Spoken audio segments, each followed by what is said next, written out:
7 தொகுதியில் போட்டி, ஒரு மத்திய அமைச்சர் பதவி. பாஜகவிற்கு டிக் அடித்த ராமதாஸ்.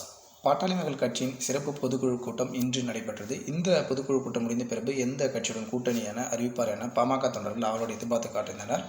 ஆனால் ராமதாஸ் அவர்களோ இறுதியில் கூட்டணி நான் பார்த்துக் கொள்கிறேன் என தெரிவித்தது அக்கட்சியின் நிர்வாகிகளிடையே சோர்வை ஏற்படுத்தியது. இருந்தபோதிலும் நேற்றைய முதலே அதிமுக கூட்டணியில் பாஜக இணைவதாக பல ஊடகங்கள் கருத்து எழுதின, சமூக வலைதளங்களில் பரவியது. ஆனால் அதிமுக கூட்டணியில் பாமக தற்போது வரை இணைந்ததாக அதிகாரப்பூர்வ அறிவிப்பு எதுவும் இல்லை. ஆனால் அதிமுக கூட்டணியில் இணையப் போவது தவறான தகவல் எனவும், பாஜக கூட்டணியில் தான் இணைய உள்ளதாகவும் பல்வேறு தகவல்கள் தற்போது புதிதாக கிடைத்திருக்கின்றன. அதன் அடிப்படையில் பாமகவிற்கு 7 தொகுதிகளை ஒதுக்க பாஜக தலைவரிடம் ஒற்றுக்கொண்டதாகவும், ஒருவேளை மீண்டும் பாஜக ஆட்சி அமைத்தால் அதில் ஒரு அமைச்சர் பதவி நிச்சயமாக கிடைக்கும் எனவும் பாமகவுக்கு தமிழக பாஜக தலைவர்